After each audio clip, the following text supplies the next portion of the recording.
মজার কাঁচা মরিচের বিরিয়ানি পাইলে তো আর কোনো কথাই না। গাইস আসসালামু আলাইকুম, আপনারা কেমন আছেন? আশা করি আপনারা ভালো আছেন, আমিও ভালো আছি। তো হ্যাঁ, আপনারা ঠিকই শুনেছেন, আজকে এই কাঁচা মরিচের বিরিয়ানি করব। আমি আসলে এরকম কাঁচা মরিচের বিরিয়ানি আর একদিন আমি করছিলাম, তো আমার ছেলেমেয়েরা খায় অনেক অনেক মজা পাইছে। তো আজকে আমার ছেলেমেয়েরা বলতেছে আম্মু আজকেও কাঁচা মরিচের বিরিয়ানি করো। বাইরে বৃষ্টি পড়তেছে, বিকেলবেলা সবাই মিলে নাস্তার পরিবর্তে এরকম বিরিয়ানি খাবো, খেতে কিন্তু অনেক অনেক মজা লাগবে।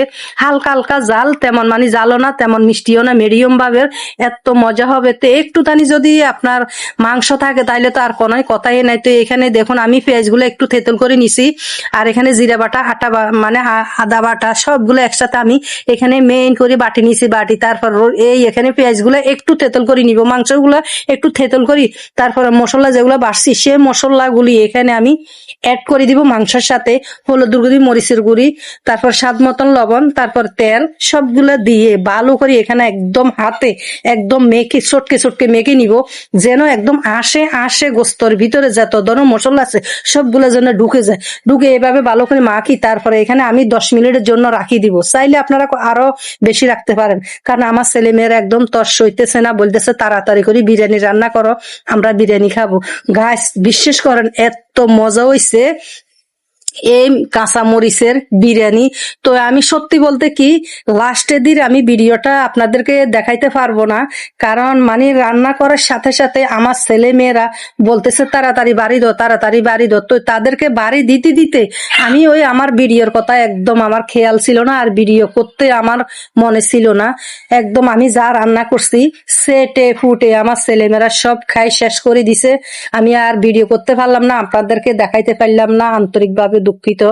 তো এই তো এখানে দেখুন আমি তেল দিয়ে দিছি পরিমাণ মতন। তেল যখন গরম হয়েছে এখানে আস্তে আস্তে এখানে আমি পেঁয়াজ দিছি 3-4 তো পেঁয়াজ যখন একটু একটু নরম হবে, তারপর এখানে যে মাংসগুলি মশলা দিয়ে মাখি রেখেছি সে মশলা সহ একসাথে তেলের ভিতরে দিয়ে দিছি। গরম মশলা, এলাচি, ডালচিনি, তেজপাতা সবগুলা দিয়ে ভালো করি আমি এখানে লাড়ি দিব। লাড়ি দিয়ে দেখুন, তো যারা আমার মানে ভিডিও দেখতেছেন, আমার চ্যানেল এখনো যারা সাবস্ক্রাইব করেন না, প্লিজ আমার চ্যানেলটা সাবস্ক্রাইব করে আমার পাশে থাকবেন। আর যারা মানে কমেন্ট করতেছেন চ্যানেল সাবস্ক্রাইব করে দিয়ে আমার পাশে রইতেছেন, আপনাদেরকে অনেক অনেক ধন্যবাদ। আসলে আমার শুভাকাঙ্ক্ষী যারা আছে আমাকে সাপোর্ট করতেছেন, ভালোবাসা দিতেছেন, মনের থেকে আপনাদেরকে ধন্যবাদ জানাইতেছি। এইভাবে আমাকে সাপোর্ট দিয়ে যাবেন ইনশাল্লাহ। আলহামদুলিল্লাহ আমি আপনাদের পাশে এইভাবে থাকবো। তো এই তো দেখুন কত সুন্দর, এখানে কতগুলা কাঁচামরিচ দিয়ে দিছি। এইটা হচ্ছে আজকে আমার কাঁচামরিচের বিরিয়ানি। তো যারা আপনারা খান নয় এবং এই যে করেন নয়, তো আপনাদের কাছে রিকোয়েস্ট থাকবে আপনারা এরকম কাঁচামরিচের বিরিয়ানি খাইয়ে দেখবেন। সত্যি বলতে অনেক অনেক মজা হয়েছে। তো এখানে একটা আলুরে 4 ভাগ করে একটা আলু দিয়ে দিছি, এখানে দিয়ে একদম ভালো করে এখানে কষাই ফেলবো। কষাই তারপরে এখানে চাউলগুলা দিয়ে দিব। তো এখানে আমার হয়েছে সিদ্ধ চাউল, আপনারা চাইলে আতপ চালও দিতে পারেন, কারণ আমি সিদ্ধ চাউল খাই হাফ সিদ্ধ, তাই এখানে